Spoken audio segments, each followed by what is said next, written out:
जय श्री कृष्ण। भगवान श्री कृष्ण की कृपा हमारे सभी मित्रों पर बनी रहे, यही हमारी मंगल कामना है। तो भगवत गीता के अनुसार हमें देवी देवताओं की पूजा करनी चाहिए या नहीं? ऐसे श्रीमद् भागवत पुराण में भी कहा गया है कि मनुष्य को चाहिए कि स्वयं को वासुदेव के प्रति समर्पित करे और उनकी पूजा करे, चाहे वह भौतिक इच्छाओं से रहित हो या भौतिक इच्छाओं से पूरित हो या भौतिक कलमश से मुक्ति चाहता हो। भागवत में कहा गया है, अकामः सर्व कामो वा मोक्ष काम उदारधौ तीव्रेन भक्ति योगेन यजेत पुरुषं परम। जो अल्पज्ञ है तथा जिन्होंने अपनी आध्यात्मिक चेतना खो दी है, वे भौतिक इच्छाओं की अविलंब पूर्ति के लिए देवताओं की शरण में जाते हैं। सामान्यतः ऐसे लोग भगवान की शरण में नहीं जाते क्योंकि वे निम्नतर गुणों वाले रजो तथा तमोगुणी होते हैं, इसलिए वे विभिन्न देवताओं की पूजा करते हैं। वे पूजा के विधि विधानों का पालन करने में ही प्रसन्न रहते हैं। देवताओं के पूजक छोटी मोटी इच्छाओं के द्वारा प्रेरित होते हैं और यह नहीं जानते कि परम लक्ष्य तक किस प्रकार पहुंचा जाए। किंतु भागवत भक्त कभी भी पथ भ्रष्ट नहीं होता। वैदिक साहित्य में विभिन्न उद्देश्यों के लिए भिन्न भिन्न देवताओं के पूजन का विधान है। अतः जो भगवत भक्त नहीं है वो सोचते हैं कि देवता कुछ कार्यों के लिए भगवान से श्रेष्ठ हैं, किंतु शुद्ध भक्त जानता है कि भगवान श्री कृष्ण ही सबके स्वामी है।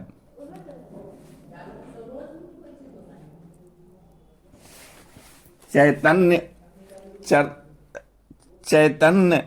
चरितामृत में कहा गया है कि एकले ईश्वर कृष्ण आर सबृत, केवल भगवान कृष्ण ही स्वामी हैं और अन्य सब दास हैं। फलतः शुद्ध भक्त कभी भी अपनी आवश्यकताओं की पूर्ति के लिए देवताओं के निकट नहीं जाता। वह तो परमेश्वर पर निर्भर रहता है और वे जो कुछ देते हैं उसी से संतुष्ट रहता है। मैं प्रत्येक जीव के हृदय में परमात्मा स्वरूप स्थित हूं। जैसे ही कोई किसी देवता की पूजा करने की इच्छा करता है, मैं उसकी श्रद्धा को स्थिर करता हूं जिससे वह उसी विशेष देवता की भक्ति कर सके। ये भगवान श्री कृष्ण कहते हैं। ईश्वर ने हर एक को स्वतंत्रता प्रदान की है। अतः यदि कोई पुरुष भौतिक भोग करने का इच्छुक है और उसके लिए देवताओं से सुविधाएं चाहता है, तो प्रत्येक हृदय में परमात्मा स्वरूप स्थित भगवान उसके मनोभावों को जानकर ऐसी सुबुद्धियां प्रदान करते हैं। समस्त जीवों के परम पिता के रूप में वे ही उनकी स्वतंत्रता में हस्तक्षेप नहीं करते, अपितु उन्हें सुविधाएं प्रदान करते हैं जिससे वे अपनी भौतिक इच्छाएं पूरी कर सके। कुछ लोग यह प्रश्न करते हैं कि सर्वशक्तिमान ईश्वर जीवों को ऐसी सुविधाएं प्रदान करके उन्हें माया के पास में गिरने ही क्यों देते हैं? तो इसका यही उत्तर है कि यदि परमेश्वर उन्हें ऐसी सुविधाएं प्रदान न करे तो फिर स्वतंत्रता का कोई अर्थ नहीं रह जाता। अतः वे सबों को पूर्ण स्वतंत्रता प्रदान करते हैं, चाहे कोई कुछ करे। किंतु उनका अंतिम उपदेश हमें भगवत गीता से प्राप्त होता है। मनुष्य को चाहिए कि अन्य सारे कार्यों को त्याग कर उनकी शरण में आए, इससे मनुष्य सुखी रहेगा। जीवात्मा तथा देवता दोनों ही परमेश्वर की इच्छा के अधीन है। अतः जीवात्मा न तो स्वेच्छा से किसी देवता की पूजा कर सकता है और न ही देवता परमेश्वर की इच्छा के विरुद्ध कोई वर दे सकते हैं। जैसा एक लोकोक्ति है कि ईश्वर की इच्छा के बिना एक पत्ता भी नहीं हिलता। सामान्यतः जो लोग इस संसार में पीड़ित हैं वे देवताओं के पास जाते हैं, क्योंकि वेदों में ऐसा करने का उपदेश है कि अमुक अमुक इच्छाओं वालों को अमुक अमुक देवताओं की शरण में जाना चाहिए। उदाहरण के लिए एक रोगी को सूर्यदेव की पूजा करने का आदेश है, उसी प्रकार विद्या प्राप्त करने का सरस्वती जी की पूजा कर सकता है, और सुंदर पत्नी चाहने वाला व्यक्ति शिव जी की पत्नी देवी उमा की पूजा कर सकता है। इस प्रकार शास्त्रों में विभिन्न देवताओं की पूजन की विधियां बताई गई है। चूंकि प्रत्येक जीव विशेष सुविधा चाहता है, अतः भगवान उसे विशेष देवता से उस वर को प्राप्त करने की प्रबल इच्छा की प्रेरणा देते हैं और उसे वर प्राप्त हो जाता है। किसी विशेष देवता के पूजन की विधि भी भगवान द्वारा ही नियोजित की जाती है।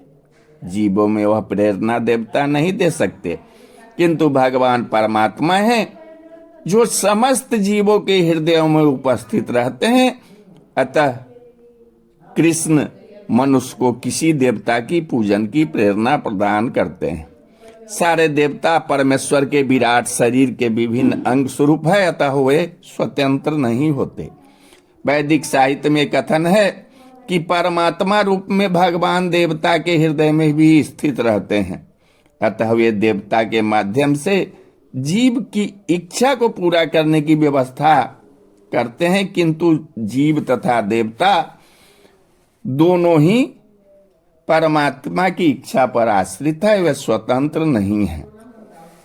ऐसी श्रद्धा से समन्वित वह देवता विशेष की पूजा करने का यत्न करता है और अपनी इच्छा की पूर्ति करता है, किंतु वास्तविकता तो यह है कि ये सारे लाभ केवल मेरे द्वारा प्रदत्त हैं। देवतागण जो हैं वे परमेश्वर के अनुमति के बिना अपने भक्तों को वर नहीं दे सकते।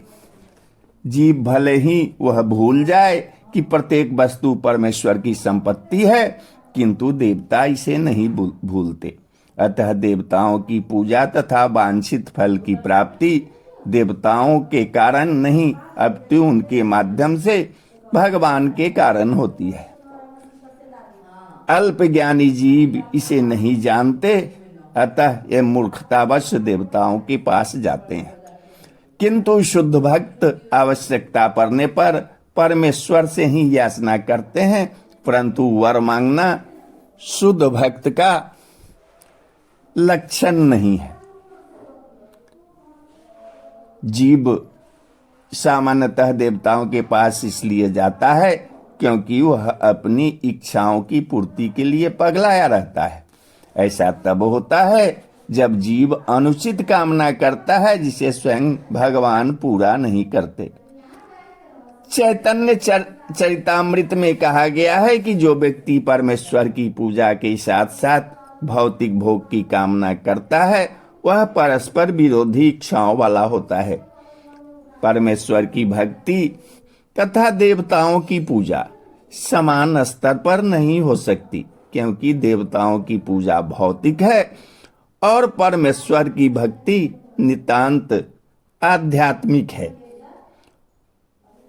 जो जीव भगवत धाम जाने का इच्छुक है उसके मार्ग में भौतिक इच्छाएं बाधक है। अतः भगवान के शुद्ध भक्त को वे भौतिक लाभ नहीं प्रदान किए जाते जिनकी कामना अल्पज्ञ जीव करते रहते हैं, जिसके कारण वे परमेश्वर की भक्ति न करके देवताओं की पूजा में लगे रहते हैं।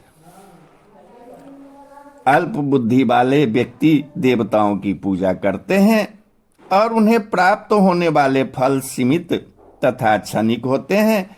देवताओं की पूजा करने वाले देवलोक को जाते हैं, किंतु मेरे भक्त अंततः मेरे परम धाम को प्राप्त होते हैं।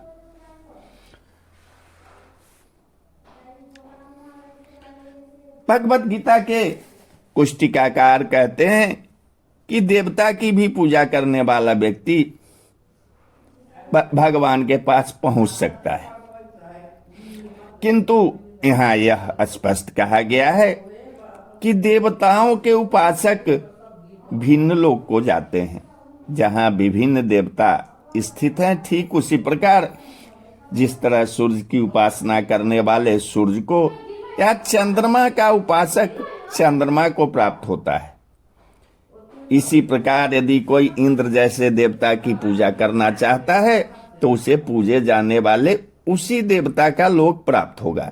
ऐसा नहीं है कि जिस किसी भी देवता को पूजा करने से भगवान को प्राप्त किया जा सकता है। यहाँ पर इसका निषेध किया गया है, क्योंकि यहाँ स्पष्ट कहा गया है कि देवताओं के उपासक भौतिक जगत के अन्य लोगों को जाते हैं, किंतु भगवान का भक्त भगवान के ही परम धाम को जाता है। अब यहाँ प्रश्न उठता है कि यदि विभिन्न देवता परमेश्वर के शरीर के विभिन्न अंग है तो उन सब की पूजा करने से एक ही जैसा फल मिलना चाहिए, किंतु देवताओं के उपासक अल्पज्ञ होते हैं, क्योंकि वे यह नहीं जानते कि शरीर के किस अंग को भोजन दिया जाए। उनमें से तो कुछ इतने मूर्ख होते हैं कि वह दावा करते हैं कि अंग अनेक है, अतः भोजन देने के ढंग अनेक है, किंतु यह बहुत उचित नहीं है। क्या कोई कानों या आंखों से शरीर को भोजन पहुंचा सकता है? वे यह नहीं जानते कि वे देवता भगवान के विराट शरीर के विभिन्न अंग हैं, और वे अपने अज्ञानवश यह विश्वास कर बैठते हैं कि प्रत्येक देवता पृथक ईश्वर है तथा परमेश्वर का प्रतियोगी है। न केवल सारे देवता अपितु सामान्य जीव भी परमेश्वर के अंश हैं। श्रीमद् भागवत में कहा गया है कि ब्राह्मण परमेश्वर के सिर हैं, क्षत्रिय उनकी बाहें हैं, वैश्य उनकी कटी तथा शूद्र उनके पांव हैं, और इन सब के अलग अलग कार्य हैं। यदि कोई देवताओं को तथा अपने आप को परमेश्वर का अंश मानता है तो उसका ज्ञान पूर्ण है, किंतु यदि वह इसे नहीं समझता तो उसे भिन्न लोकों की प्राप्ति होती है, जहां देवतागण निवास करते हैं। यह वह गंतव्य नहीं है जहां भक्तगण जाते हैं।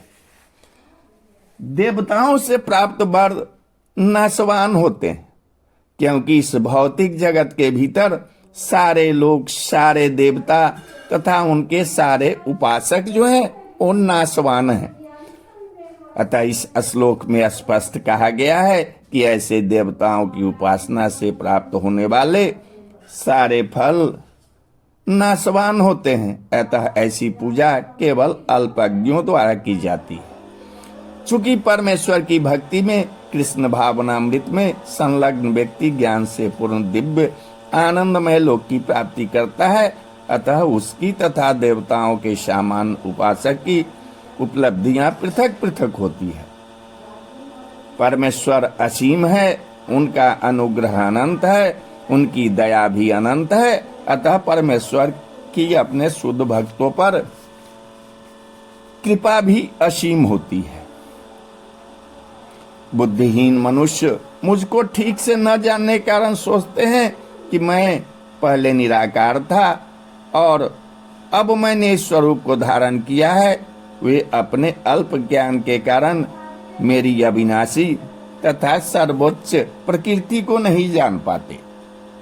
देवताओं के उपासकों को अल्पज्ञ कहा जाता है, और इस श्लोक में निर्वेशवादियों को भी अल्पज्ञ कहा गया है। भगवान कृष्ण अपने साकार रूप में यहाँ पर अर्जुन से बात कर रहे हैं, किंतु तब भी निर्वेशवादी अपने अज्ञान के कारण तर्क करते रहते हैं कि परमेश्वर का अनंततः कोई स्वरूप नहीं होता। श्री रामानुजाचार्य की परंपरा के महान भगवत भक्त यमुनाचार्य ने इस बारे में 2 अत्यंत श्लोक कहे। हे प्रभु, व्यासदेव तथा नारद जैसे भक्त आपको भगवान के रूप में जानते हैं। मनुष्य विभिन्न वैदिक ग्रंथों को पढ़कर आपके गुण, रूप तथा कार्यों को जान सकता है और इस तरह आपको भगवान के रूप में समझ सकता है, किंतु जो लोग रजो तथा तमोगुण के वश में है, ऐसे असुर तथा अभक्तगण आपको नहीं समझ पाते। ऐसे अभक्त वेदांत, उपनिषद तथा वैदिक ग्रंथों की व्याख्या करने में कितनी ही निपुण क्यों न हो, ये भगवान को भी नहीं समझ पाते। ब्रह्म संहिता में यह बताया गया है कि केवल वेदांत साहित्य के अध्ययन से भगवान को नहीं समझा जा सकता। परम पुरुष को केवल भगवत कृपा से जाना जा सकता है। अतः इस श्लोक में स्पष्ट रूप से कहा गया है कि न केवल देवताओं के उपासक अल्पज्ञ होते हैं, अपितु वे अभक्त भी, जो कृष्ण भावनामृत से रहित है, जो वेदांत तथा वैदिक साहित्य के अध्ययन में लगे रहते हैं, अल्पज्ञ हैं और उनके लिए ईश्वर के साकार रूप को समझ पाना संभव नहीं है। जो लोग परम सत्य को निर्विशेष करके मानते हैं वे अबुद्धः बताए गए हैं, जिसका अर्थ है कि वे लोग जो परम सत्य के परम स्वरूप को नहीं समझते। श्रीमद् भागवत में बताया गया है कि निर्विशेष ब्रह्म से ही परम अनुभूति प्रारंभ होती है, जो ऊपर उठती हुई अंतर्यामी परमात्मा तक जाती है। किंतु परम सत्य की अंतिम अवस्था तो भगवान है। आधुनिक निर्विशेषवादी तो और भी अधिक अल्पज्ञ है, क्योंकि वे अपने पूर्वगामी शंकराचार्य का भी अनुसरण नहीं करते, जिन्होंने स्पष्ट बताया है कि कृष्ण परमेश्वर हैं। अतः निर्विशेषवादी परम सत्य को न जानने के कारण सोचते हैं कि कृष्ण देवकी तथा वासुदेव के पुत्र हैं, या कि राजकुमार है, या कि शक्तिमान जीवात्मा है। भगवत गीता में भी इसकी भर्त्सना की गई है। अवजानान्ति मां मूढ़ा मानुषो तनुमाश्रितम, केवल मूर्खी मुझे सामान्य पुरुष मानते हैं।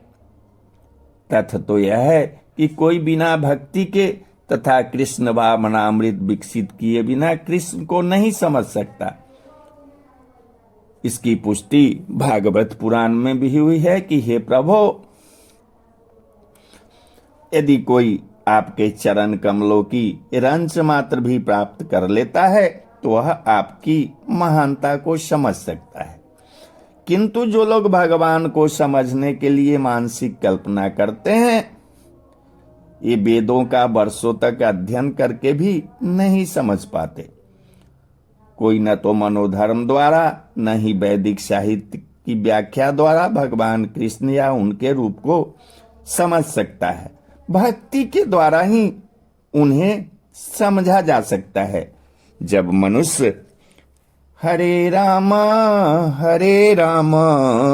राम राम हरे हरे, हरे कृष्ण कृष्ण कृष्ण हरे हरे, इस महानतम जप से प्रारंभ करके कृष्ण भावनामृत में पूर्णतया तन्मय हो जाता है, तभी वह भगवान को समझ सकता है। अभक्त निर्विशेषवादी मानते हैं कि भगवान कृष्ण का शरीर